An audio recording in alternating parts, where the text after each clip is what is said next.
विश्वविद्यालय में ज्वाइन करने के बाद आपसे पहला इंटरेक्शन हो रहा है और इस उम्मीद के साथ रख रही हूँ इस इंटरेक्शन को कि आपसे मुझे पूरे भिवानी ज़िले की जो अपेक्षाएं हैं वो मुझ तक प्रेषित होंगी और मैं किस तरह की संकल्पना इस विश्वविद्यालय की करती हूँ उससे मैं आपको साझा करूँ। मुख्यतः विषय जो मेरे संज्ञान में रहे वो विश्वविद्यालय में जहाँ तक खेलकूद की बात है, सांस्कृतिक गतिविधियों की बात है, उनकी उपलब्धियों की बात है, आप तक सब पहुँच चुकी हैं। बहुत अच्छी यूनिवर्सिटी चल रही है। जहाँ तक एकेडमिक प्रोग्राम्स की बात है, लगातार नए नए पाठ्यक्रम बनाए गए हैं। पाठ्यक्रमों को बनाने में विशेष रूप से बहुत ही अनुभवी एकेडमिशियंस को इन्वॉल्व किया जाता है और समय के अनुरूप उस सिलेबस को समय समय पर बदला भी जाता है। आप जानते हैं कि जब से यूनिवर्सिटी बनी, छोटे से एक कैंपस से शुरू हुआ था और आज एक विशाल रूप ये ले चुकी है। मुझे पूरा विश्वास है कि ये विश्वविद्यालय बहुत तेज़ी से तरक्की करेगा। यहाँ के टीचर्स मेहनती हैं, नॉन टीचिंग स्टाफ मेहनती है और उस मेहनत का प्रूफ आज मैं आपको दूंगी। कभी कभी किसी भी यूनिवर्सिटी को जब वो पनपती है तो बहुत सी दुविधाओं का सामना करना पड़ता है। उन दुविधाओं में एक दुविधा इंफ्रास्ट्रक्चर की रहती है, फैकल्टी की कमी की रहती है और उसके साथ साथ परिणाम समय पर निकले इसकी अपेक्षा भी होती है। जहाँ तक इंफ्रास्ट्रक्चर की बात है, नई जो हमें परिसर मिला उसमें 2 बहुत सुंदर भवन बन चुके हैं। ज़्यादातर डिपार्टमेंट्स वहाँ से कार्य कर रहे हैं। कुछ डिपार्टमेंट्स जिस परिसर में आप बैठे हैं अभी भी उसी से ही चल रहे हैं। 3rd टीचिंग ब्लॉक जो है उसकी प्लान आउट हो चुका है, वर्क ऑर्डर हो चुका है। जैसे ही सरकार से हमें ग्रांट मिलती है उसका कार्य कंस्ट्रक्शन का शुरू हो जाएगा और शीघ्र ही मुझे उम्मीद है कि अगले सत्र तक हम एक और टीचिंग ब्लॉक हमें होगा हमारे पास। टीचर्स की बात है, टीचर्स की कमी है। हमारे पास अभी भी काफ़ी ज़्यादा पोस्टें खाली हैं जिसकी भरपाई हम टेम्परेरी और एडहॉक टीचर्स को लगा कर करते हैं। यद्यपि वो एडहॉक टीचर्स हैं लेकिन क्वालिटी में हम कोई कॉम्प्रोमाइज़ नहीं करते। सब एलिजिबल टीचर्स हैं और सभी बहुत अनुभवी भी हो चुके हैं। तो मैं ये उम्मीद करती हूँ कि वो सभी जो बैन हमें सरकार ने लगा रखा है रिक्रूटमेंट प्रोसेस पर, वो शीघ्र ही हमसे उठा लिया जाएगा और हम जल्दी से जल्दी रेगुलर स्टाफ की भर्ती कर पाएंगे, टीचिंग में भी और नॉन टीचिंग में भी। तीसरी मुद्दा किसी भी शिक्षण संस्थान का एग्ज़ामिनेशन से लेकर होता है।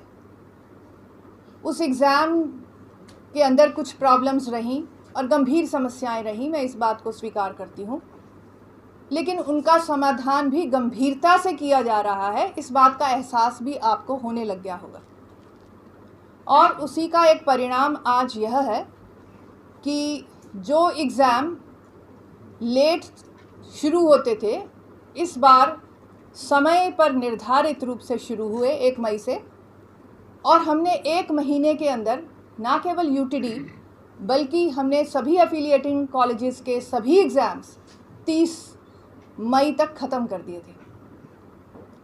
आज 19 तारीख है मान्यवर और बंधुवर, मुझे आपको बताते हुए बहुत हर्ष हो रहा है कि केवल 18 दिन के अल्पकाल में ही हम 10 प्रोग्राम्स का रिज़ल्ट निकालने जा रहे हैं। आज पोर्टल पर अवेलेबल है।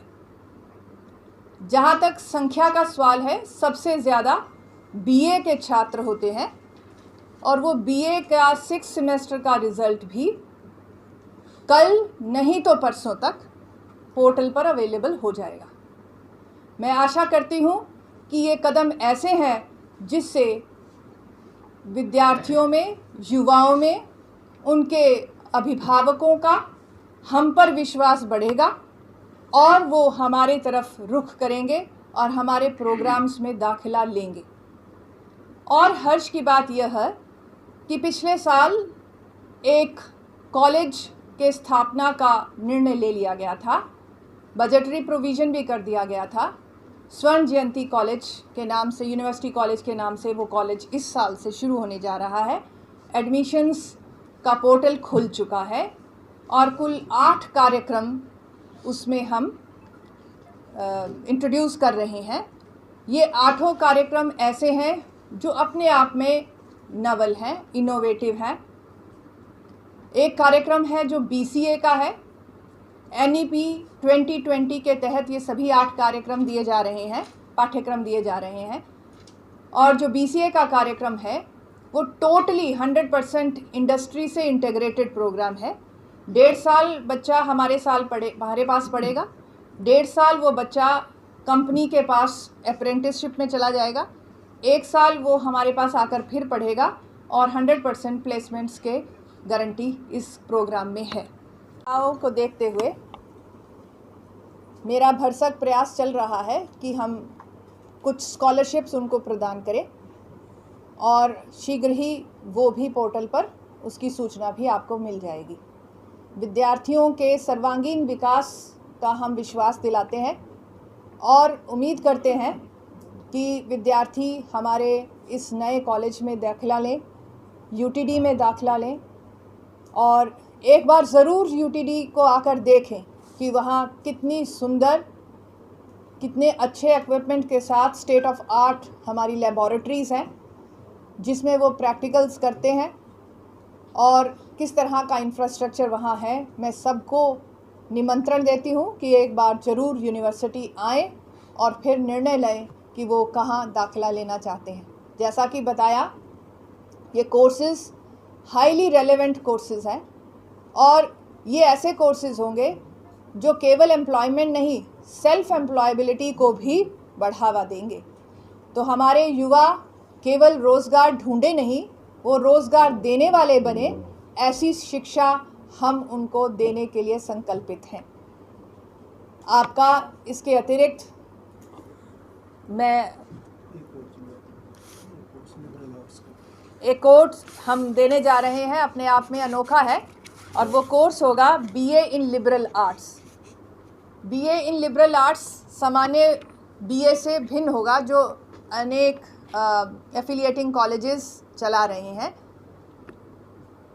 बहुत सी चीज़ें ऐसी होती हैं जिसमें बच्चे को कई प्रतिभाओं की ज़रूरत होती है, तो यहाँ पर मेजर भी होगा। मेजर का मतलब है मुख्य विषय जो बच्चा लेना चाहता है, लेकिन उसके अतिरिक्त कोर्स करिकुलम ऐसे होंगे जो थोड़े खुलेपन के लेकर आएंगे। जैसे कि हिस्ट्री अगर पढ़ता है बच्चा तो medieval history, ancient history, modern history, इस तरह की चीज़ें हिस्ट्री में पढ़ी जाती हैं। लेकिन इन कोर्सेज़ के अंदर कुछ अलग तरह के कोर्सेज़ दिए जाएंगे, जैसे म्यूजियोलॉजी दी जाएगी, आर्काइव्स के ऊपर ट्रेनिंग होगी, ऐसे ही हिस्टोरिकल टूरिज़्म जो है वो दिया जाएगा। ये कोर्स ऐसा होगा जिसमें बच्चा 2 बिल्कुल भिन्न भिन्न विषयों पर भी ज्ञान प्राप्त कर सकेगा, जैसे कि पब्लिक पॉलिसी, इंटरनेशनल रिलेशनशिप्स। ये ऐसे मुद्दे हैं जिनके ऊपर हम ज़्यादातर हमारे जो पाठ्यक्रम है वो बल नहीं देते हैं। तो ये पाठ्यक्रम एक खुलापन लेकर आएंगे विद्यार्थियों के लिए और उसमें नवाचार भी होगा। इसलिए उम्मीद है कि ये पाठ्यक्रम युवाओं को अपनी ओर आकर्षित करेगा। जवाब दें मैम, जो न्यू एडमिशन होंगे मेरिट पर आधारित है।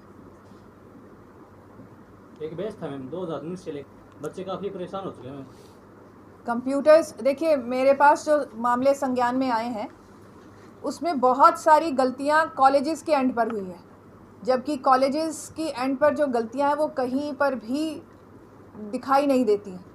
आज भी मैं एक कागज़ लेके आई हूँ जो मैंने अभी इसी में भी लेके गई थी, लगभग 8 कॉलेज, मैं सिर्फ मई के एग्ज़ाम की बात कर रही हूँ, 8 कॉलेज ऐसे हैं जिन्होंने पेपर्स या तो ठीक नहीं भरे या बीच में से कोई पेपर भरा ही नहीं, और बच्चों के पेपर हो गए या बिल्कुल होने वाले होते हैं तब वो लेकर आते हैं कि समस्या कि हमारा ये पेपर एंटर करना रह गया। कॉलेज के लिए या महाविद्यालय के लिए सिर्फ इतनी बात कहना कि हमारे से छूट गया, आप हमें परमिशन दे दो, इतना आसान काम नहीं होता, क्योंकि जो एग्ज़ामिनेशन वर्क है वो एक प्रोसेस के तहत चलता है। तो जब एंट्री हो जाती है उसके बाद लास्ट में पूरे सॉफ्टवेयर के अंदर 2 कॉलेजेस को घुसाना या एक कोर्स को घुसाना बड़ा मुश्किल काम होता है। सारा सॉफ्टवेयर उसमें एल्गोरिदम्स उसकी चेंज होती हैं। तो ज़रूरी ये है कि महाविद्यालय भी अपने स्तर पर ये बात देखें कि वो सही सब्जेक्ट को एंटर कर रहे हैं या नहीं कर रहे हैं। स्टूडेंट्स की तो जिम्मेवारी है ही, लेकिन जो फॉर्म भरवाते हैं उनकी भी जिम्मेवारी है, प्राचार्य की भी जिम्मेवारी है। और आप इस बात को मैं साझा आपसे कर रही हूँ कि आज की डेट में भी मेरे पास एक ऐसा लेटर प्राप्त हुआ है जिसमें कहा गया है कि ये कोर्स हमारे बच्चों का छूट गया। अब मुझे बताइए कि कोर्स छूट गया, एग्ज़ाम हो चुके, अब रीअपियर के एग्ज़ाम्स में हमें आप इजाज़त दे दीजिए, ऐसी बात कही जा रही है। मैं विद्यार्थियों के भविष्य को सर्वोपरि रखती हूँ और मैं नहीं चाहती हूँ किसी तरह भी किसी की गलती से भी बच्चा प्रभावित हो, इसलिए ये मौका उनको ज़रूर दूंगी। लेकिन फिर भी मेरा आह्वान है सभी महाविद्यालयों में से, ये जो 8 इस बार के डिफ़ॉल्टर कॉलेज हैं उसमें से मैं आपको ये कह रही हूँ 8 में से 6 ऐसे हैं जो गवर्नमेंट कॉलेजेस हैं। तो गवर्नमेंट कॉलेजेस भी अपनी वर्किंग को इम्प्रूव करें। हमारे पास आप बात लेकर आते हैं, हमसे लेट फ़ीस माफ़ करने की बात कहते हैं, अभी भी 5,38,000 की लेट फ़ीस है जो वो देने के लिए तैयार नहीं है। गवर्नमेंट कॉलेज कहेगा कि हमारे पास ग्रांट्स नहीं है। इस मुद्दे को मैं अपने एग्जीक्यूटिव काउंसिल में भी लेके गई हूँ, क्योंकि गंभीर मामला है, केवल पैसे का मामला नहीं है, ये स्टूडेंट्स के भविष्य का मामला होता है। इसलिए उनको भी एक एडवाइजरी जारी हो रही है कि इन गलतियों पर आप समाधान ढूंढिए, उसको अपने लेवल पर करेक्शन लगाइए। एडवाइजरी जारी होगी, जारी हो रही है कि नहीं लिया जाएगा अभी जो एग्जीक्यूटिव का तो कोई दोष नहीं था इसमें, जो है विद्यार्थियों को दोष नहीं है, इसलिए उनको रीअपियर के एग्ज़ाम के मौका दे दिया गया है। और ये एक मानक होता है कि कोई गलती अगर करे तो पहले उसको सुधार के लिए हमें सलाह देनी चाहिए, अगर वो ना करे तो फिर प्यूनिटिव एक्शन होना चाहिए। एडवाइजरी भी इसी रूप में ही जारी हो रही है। जो बच्चे थे मैम काफ़ी बार एप्लीकेशन भी लगा चुके, लेकिन तब भी कोई समाधान नहीं निकला। ऐसा है कि अभी तक जो एजेंसी थी हमारी एजेंसी पर निर्भरता थी, और बहुत चीज़ें मैंने आपको कहा कि महाविद्यालय के एंड पर हुई कुछ गलतियां, हमारी विश्वविद्यालय स्तर पर तो यूनिवर्सिटी के थे यूनिवर्सिटी में, हाँ यूनिवर्सिटी के थे, लेकिन जो डाटा जिस कंपनी के पास था वो डाटा यहाँ आएगा वापस, डाटा आकर उनकी कॉपियाँ जो है वो निकाली जाएंगी। उन कॉपियों के साथ एक बात और भी इसमें होती है कि कंप्लेंट्स आती हैं, जैसे पीएम विंडो पर, सीएम विंडो पर, तो जब हमारी प्रायोरिटी होती है वो कंप्लेंट्स की डिस्पोजल के लिए हो जाती है। तो अभी तक जो फोकस था वो ये था कि एक एक कंप्लेंट को लेकर उसको एड्रेस किया जा रहा था, लेकिन मेरे आने के बाद मैंने कंट्रोलर साहब को ये कहा कि आप 5-7 दिन के लिए भूल जाइए कि आपके पास कंप्लेंट है।